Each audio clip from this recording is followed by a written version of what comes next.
এক টেবিলে বিএনপি মহাসচিব ও জামাত ইসলামের সেক্রেটারি জেনারেল, চমৎকার দৃশ্য এবং যে যার কথা বলে যাচ্ছে।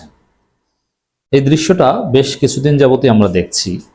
বিএনপির শত অপরাজনীতির মধ্যেও এটা একটা সৌন্দর্য। এটা বিএনপির কোনো ক্রেডিট নাই, ক্রেডিট হচ্ছে সাংবাদিকদের, ক্রেডিট হচ্ছে তৃতীয় পক্ষের। যেমন বিএনপি কিন্তু উদ্দেশ্যমূলকভাবে জামাত ইসলামীকে, তাদের প্রধান প্রতিপক্ষ জামাত ইসলামীকে এড়িয়ে চলে। যেমন জামাত ইসলামী ইফতার মাহফিল আয়োজন করেছে, সেখানে বিএনপির গুরুত্বপূর্ণ কোনো নেতা যায়নি, অথচ যুগ যুগ ধরে খালেদা জিয়া নিজে জামাতের ইফতার মাহফিলে প্রধান অতিথির আসন অলঙ্কৃত করতেন।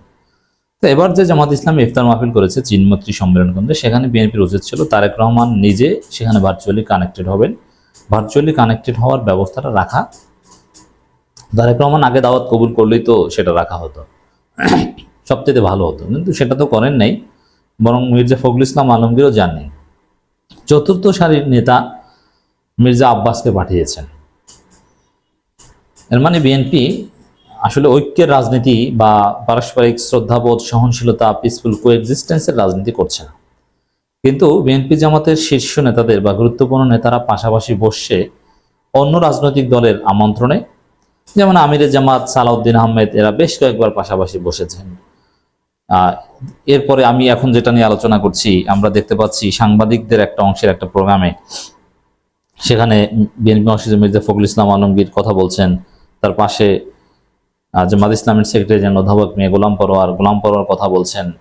এবং এই কথাগুলো দেখেন, এখানে একটা সৌন্দর্য। চরমোনার ইফতার মাহফিলে ওটা দেখেছি, এনসিপির ইফতার মাহফিলও দেখেছি, এই সাংবাদিকদের ইফতার মাহফিলও দেখেছি, যে রাজনীতির কিছু বিষয়ে বিএনপির সাথে অন্য দলগুলোর মারাত্মক বিরোধ থাকা সত্ত্বেও বিএনপিকে সামনে বসিয়ে সেই বিরোধপূর্ণ কথাগুলো ওই দলগুলো উত্থাপন করছে, তারা বসে বসে শুনছে।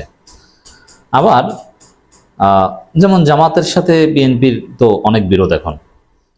এখন বিএনপি যেটা চায় তাদের দ্রুত নির্বাচন, জামাতের সেক্রেটারি জেনারেলকে পাশে বসিয়েই সেই দ্রুত নির্বাচনের কথা বলছে। আবার জামাত যেটা চায় বিএনপি মহাসচিবকে পাশে বসিয়ে জামাতের সেক্রেটারি জেনারেল সেটা বলছে। মানে এটা একটা গণতান্ত্রিক সুন্দর দৃশ্য হিসেবে আমরা দেখতে চাই, সত্যি চমৎকার।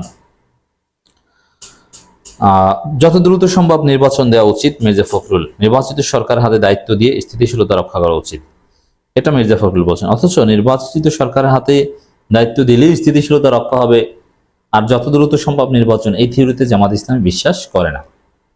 কিন্তু তারপরও জামাতের সেক্রেটারি জেনারেলকে পাশে বসে এই কথা বলছেন। আমরা রাজনীতিতে এই দৃশ্যটা আরো জোরালোভাবে দেখতে চাই, যে ভিন্ন মত চর্চা হবে এক টেবিলে বসে, কিন্তু এক টেবিলে বসবে। কিন্তু বিএনপি এই জায়গাটা সংকুচিত করছে।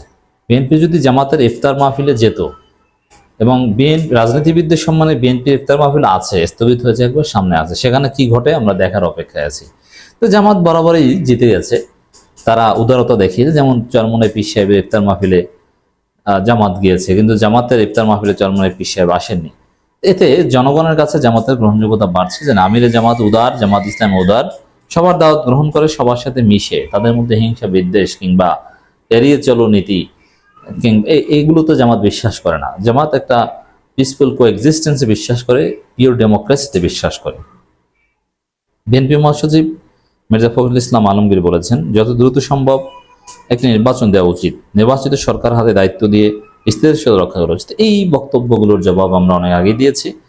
দ্রুত সম্ভব নির্বাচন, যত দ্রুত সম্ভব, এই কথাগুলোই হচ্ছে দেশ বিরোধী কথা, বিপ্লবের স্পিরিট বিরোধী কথা। আপনারা এভাবে বলেন যে সংস্কার করে একটা সুষ্ঠু নির্বাচন দেন, ডক্টর ইউনূসকে সময় দিন। আর এটা হচ্ছে বড় আপত্তিকর, যে নির্বাচিত সরকারের হাতে দায়িত্ব দিলেই স্থিতিশীলতা রক্ষা হবে, এটা হচ্ছে ধান্দাবাজি কথা। নির্বাচিত সরকারের হাতে দায়িত্ব দিলে স্থিতিশীলতা রক্ষা হবে, এটা মিথ্যা কথা।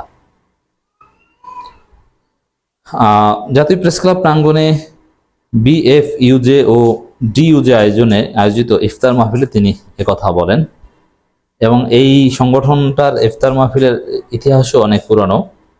তারা অত্যন্ত দুঃসময়ে, যখন জামাত নেতাদের কেউ দাওয়াত দিতে পারত না, তখন কিন্তু এই ঢাকা ফেডারেল সাংবাদিক ইউনিয়ন, তারপরে এই আজকে যারা আয়োজন করেছে, যাদের কথা বলছি, তারা ইফতার মাহফিল আয়োজন করে জামাতের কোনো একজন নেতাকে, এই বেশিরভাগ ক্ষেত্রে বিএনপি মহাসচিবের পাশে এভাবে বসাতো।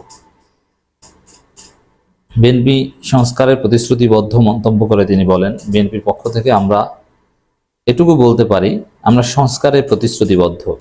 আমরা 31 দফা দাবি অনেক আগে দিয়েছি, যখন এই সংস্কারের কথা কেউ বলেনি। সেই সংস্কারগুলোর সঙ্গে আজকের যে প্রস্তাব উঠে আসছে সেখানে খুব বেশি পার্থক্য দেখছি। আচ্ছা, পার্থক্য যদি না দেখেন তাহলে সরকার যদি সেই সংস্কারগুলো বাস্তবায়ন করে দেয় তাহলে সমস্যা কি? কারণ এই সরকারের উপর তো সবচেয়ে বেশি পপুলার ম্যান্ডেট, এই সরকার করুক। আর আপনারা যে সংস্কারের কথা বলেছেন ওটাই তো আপনার জনগণের কোনো সাড়া পাননি, কিন্তু ডক্টর ইউনূসের যে সংস্কার এটা জনগণের মুখে মুখে। আর আপনাদের এই সংস্কার ওটার কোনো রেসপন্স নেই, ওটা বিএনপি নেতারাই বুঝে না যে ওটা আবার কি।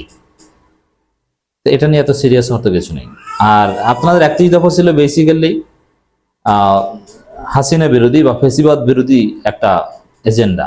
এখন হাসিনা চলে গিয়েছে, আপনাদের 31 দফার মধ্যে 24-এর স্প্রিট সংক্রান্ত কোনো কথাবার্তা নেই। অতএব ওটা অচল মাল হিসেবে আমি দেখতে চাই। মির্জা ফখরুল বলেন পত্রিকার পাতা খুললেই আমরা বিচলিত হয়ে যাই। এই দেখেন মির্জা ফখরুলের মিথ্যাচার দেখেন। হত্যা, খুন, ধর্ষণ এমন একটি জায়গায় চলে যাচ্ছে যে জায়গাটা আমাদের পীড়িত করছে। হ্যাঁ, অবশ্যই আমাদের পীড়িত করছে, কিন্তু হাসিনা আমলের চাইতে অনেক কম আছে। এর মানে হাসিনা এবং ভারতীয় প্রোপাগান্ডা মির্জা ফখরুলকে ধরেছে রোজার মধ্যে। যেখানে একসময় 268টা ধর্ষণ হতো মাসে, এখন সেখানে 28টা হয়, 26টা হয়। কিন্তু ওই 28টা 26টা নিয়ে যে তোলপাড় তৈরি হয়, 268টা নিয়ে মাসে ওই তোলপাড় তৈরি হতো না। আমরা বলতে পারতাম না, আওয়ামী লীগ নেতারা জড়িত থাকলে এটা ধামাচাপা দেওয়া হতো। এখন আমরা মত প্রকাশ করতে পারি, এখন বলতে পারি, এখন পথনাট্য হয়। কিন্তু সেটা সামনে এনে যদি এই সরকারের দুর্বলতা হিসেবে আপনি ইন কম্পেয়ার উইথ যে আগের চাইতে ভালো, আগেই ভালো ছিলাম, এই ভাইব তৈরি করতে চান, এটা দুঃখজনক। তো মির্জা ফখরুলের এই বক্তব্যে এরকমই একটা যে আগেই ভালো ছিলাম। এসি বিস্ফোরণকে বোমা হামলা বানান মির্জা ফখরুল, আবার দ্রব্যমূল্য নিয়ে প্রপাগান্ডা চালান। অন্যদিকে আমাদের তরুণ প্রজন্ম, বিশেষ করে ছাত্ররা অসহিষ্ণু হয়ে উঠছে। আবার দেখছি যেসব প্রতিষ্ঠান আছে তারাও তাদের দাবি দাওয়া নিয়ে রাস্তায় বের হয়ে আসছে। আমাদের সবারই এ ব্যাপারে ধৈর্য ধরা যায়। ছাত্ররা অসহিষ্ণু হয়ে উঠছে কোথায়? মানে ছাত্রদের কারণে আপনারা দ্রুত ক্ষমতায় যেতে পারছেন না, এটা আপনাদের আপত্তির জায়গা। দ্রুত নির্বাচন দেওয়ার আহ্বান জানিয়ে বিএনপি মহাসচিব বলেন, আমরা এখন অন্তত আন্তরিকভাবে চাচ্ছি অন্তর্বর্তী সরকার প্রধানমন্ত্রী ডক্টর মোহাম্মদ ইউনূস অত্যন্ত অল্প সময়ের মধ্যে অত্যন্ত প্রয়োজনীয় সংস্কারগুলো করে দ্রুত জাতীয় নির্বাচনের দিকে যাবেন। এটা আমরা ঠিক এর বিরোধী।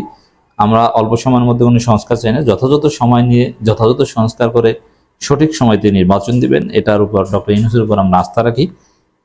কারণ আমরা অতীত অভিজ্ঞতা থেকে যেটা দেখছি, নির্বাচন যত দেরি হবে তত বেশি বাংলাদেশের পক্ষের শক্তিকে পরাজিত করার জন্য ফ্যাসিস্ট শক্তি মাথাচাড়া দিয়ে উঠতে শুরু করছে। যারা উগ্র জঙ্গি তারাও সুযোগ নেওয়ার চেষ্টা করছে। এই যে উগ্র জঙ্গি সুযোগ নেওয়ার চেষ্টা করছে, আর নির্বাচিত ক্ষমতা সরকার আসলে কোন মেকানিজমে তাদের ঠেকাবে, আর উগ্র জঙ্গি মাথাচাড়া দেওয়ার চেষ্টা করছে, এটাই হচ্ছে আওয়ামী ন্যারেটিভ, মিথ্যা কথা। সেই আওয়ামী ন্যারেটিভই এখন মির্জা ফখরুলের ভরসা। নির্বাচিত সরকার, বরং নির্বাচন হলেই আওয়ামী লীগ এস্টাবলিশড হবে। আওয়ামী লীগই তো নির্বাচন চাই জন্য, তাহলে আপনি উল্টা কথা কেন বলেন? তিনি বলেন, আমরা তাই মনে করি যত দ্রুত নির্বাচন হবে, যত দ্রুত জনগণের নির্বাচিত প্রতিনিধিরা সংসদে এসে একদিকে দেশ পরিচালনা করবে, অন্যদিকে অত্যন্ত প্রয়োজনীয় যে সংস্কারগুলো আছে সেগুলো আমরা সবাই একসঙ্গে করতে পারবো। যাই হোক দর্শক, এভাবেই বিএনপি জামাত পাশাপাশি বসে ভিন্ন মত চর্চা করছে। এই দৃশ্যগুলো চমৎকার, গণতান্ত্রিক।